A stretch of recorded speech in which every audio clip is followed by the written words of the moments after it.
Welcome back to your 2020 Vision Workshop Part 1. If you haven't watched the intro film yet, I strongly suggest that you do so. It will help you get in reflective mode and really prepare well. The video is posted just next to this one, so you'll be able to find it no problem, and then pop back over. So if you are ready to dive in, you can either work alongside this film and press play and pause as you need to, or you can watch the film all the way through and then use the downloadable notes to work your way through the exercise. Excuse me. So let's begin. So what you're going to do is go through your year month by month, and we're going to group that into seasons. So firstly, you'll have winter, which will actually just bleed into the beginning of spring. So using your paper, take a fresh sheet per month and start with January. Next, you're going to need your prompt, so your phone, which will have your photo stream on it, or your social media feed, or your diary, either an online or a personal journal. And you're going to go through each month. So starting with January, simply list the key events. It could either be a significant event, like you went away for a weekend, you started a job, or it might be something as you look through your photo stream that on paper seems like nothing, but actually there's a strong emotion attached. So a key event or a significant moment in that month. And you're going to go through January, February, and March and list out your key events. Get to it. Next, you're going to go back through January, and next to each of the key events, write down one or two key emotions or feeling states. So it might be that you had a weekend away in Paris, and when you really feel into how that felt, it was kind of exciting and vibrant. Or maybe it was exciting and disappointing. Maybe it was daunting. Maybe it felt like home. Maybe it felt like adventure. Maybe it felt like, I don't know what. You tell me. Be as honest as you can about how each key event had you feeling. Do that for January. And then you're going to, and I suggest do this in columns. So if you write your key events down one side, next to them are the key feelings. And then you're going to do two more columns. One is your gains. So what came into your life during that month? What did you start? Was it a new endeavor, a new job, a new hobby, a new relationship? Go through. If there's nothing comes up, don't worry. You can always go back to it. See what you can think of that came into your life at that time. And then your next column is losses. So what ended? What did you lose from your life? What did you walk away from? What just stopped at that time? And then do the same for February and March. Go back through and create, next to the key events, your list of associated feelings and emotions, and then your gains and your losses. And then when you've completed that for those 3 months, take a bit of a breath. Take some deep breaths, and I'm going to do that with you now so you can place your feet flat on the floor, because it's really beautiful to take a pause. Slow us down. I need this more than anybody. Slow us down so we can take some deep inhales and exhales. Inhale. Exhale. And what's really lovely as you do this, you'll feel your energy shift, because it's a lot, right? Going through all of this stuff, it can be tiring. So in taking a little pause, we can say, I've done this. I've completed this section. I've gone through all of that list.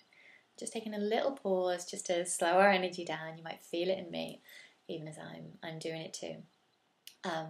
And then what we can do after that little pause and a little acknowledgement that you've completed that section is a bit of reflection work. So as we're a bit calmer and slower from the breathing, we can maybe allow a bit of deeper wisdom to rise up.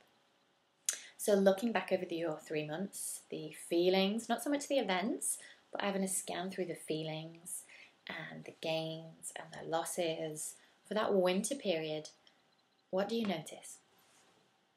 What was winter 2019 all about for you? You can free write sort of stream of consciousness what reflections and insights come up for you. So take a few moments to do that. And then when that's complete, can you, again, just feeling into winter 2019, can you sum up that season, that period of your life in one word? Was it exciting? Was it tentative? Was it tiring? Was it hopeful? Was it expansive? Was it exciting? Was it loving? What one word really encapsulates that whole period? Give that some space to allow the word to emerge. And when you're ready to move on, go ahead and move into spring. So spring is it can be quite a joyful season, right? Often as we move into spring, the energy shifts. I actually feel it myself now, that sort of things start to happen. Maybe more things come into our lives. And as you'll see in this context, we're talking about spring is April, May and June, those months sort of 4, 5, 6 of the year. So we're moving towards halfway point in the year. And the seasons transition, right? There isn't a hard line. Winter doesn't stop and spring begin. They blend. So there was a little bit of spring in that previous section. And in spring, we move into summer as well. So you're going to do the same thing. Go through April, May and June. Look through whatever prompt you have to identify key events or significant events that happened in each of those months, and then go back through. So April, what feelings, emotions do you associate with those key events? What did you gain in that month? And what did you lose? What ended? Life is full of things coming and going, losses and gains. So it's a chance to really take stock of those. Again, when you've completed each month, take a breath, take a pause, a breath and a pause, and congratulate yourself on completing that section. And after dropping into your body for a few moments of calming breath, slowing down the heart rate, slowing down the nervous system, nourishing the body. After a few moments of that, allow yourself some reflection time. What was spring all about for you in 2019? Free write, stream of consciousness, the insights, the reflections that come up. And then encapsulate that time in one word. What word sums it up as best as possible? Don't get too hung up on making that perfect, because we could go around in circles and there's nuance, but to the best of your ability, find a word. And if one doesn't emerge straight away, you can always come back to it as you progress through the workshop. And then when you are ready to move on to summer, I mean, it's those warm days, isn't it? You get home from work and it's still light outside and you want to do things with your evenings. You smell barbecues as you walk home. Maybe you have barbecues. Maybe you talk about having barbecues but don't do it. So let's look back through that period. Go ahead and use your prompt again. Take a fresh sheet of paper for July and write out the key events. For August, and write out the key events. And then for September. And again, you'll notice we're heading into autumn, but September carries a lot of summer energy with it. So go ahead and write out your key events and then the associated feelings and emotions with each of those. If nothing comes up, actually, it might be that either you feel indifferent about an event, it was significant, it was maybe, a close one's wedding, but actually you felt indifferent about it. But also check in, is it indifference? Is it, do you feel detached? Do you feel disconnected or numb? Sometimes there's information there as well. So if no really obvious feeling state comes up, just feel into that. Can you identify it as something? Even if it feels like nothing, what type of nothing is it? Is it disconnection or perhaps numbness? And again, then go through your gains from each month, your losses. And then when that's complete, take a breath.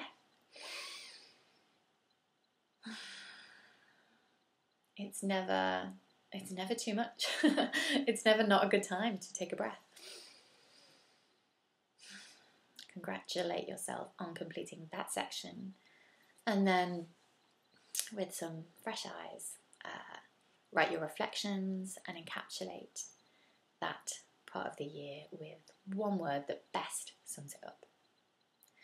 And then finally, we move to the end of the year, to autumn, October, November, and finally December. So the days are starting to draw in. This is your most recent experience, so it might feel that you have more connection to it. It might be easier to recall. And this is where this process really comes to fruition in a kind of ironic way, because the fruition is when we go through this process well, when we reflect and review, when we refine and we let go of the experiences we no longer need, we're really ready for rest. We've really cleared out, we've decluttered our year, and we're ready for that spaciousness of the Christmas and New Year period.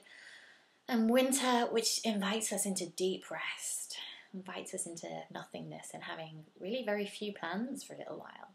So if at the end of this process you feel tired and like you want to rest, that's totally appropriate. You've quite literally been through a lot. So if that's where you get to as you complete this, then that's totally fine. Excuse me, my phone going off there.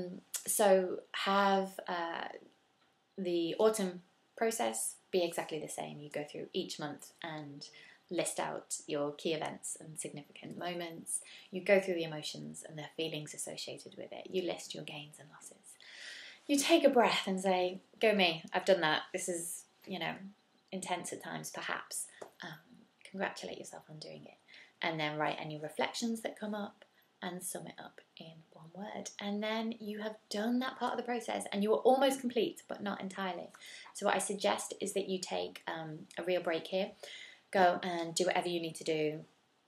Stretch, grab a drink, put on the laundry, do whatever that might be. If it's a short break, or it could even be a day or so, and then come back just for the final part of the exercise and join me in the next video for that.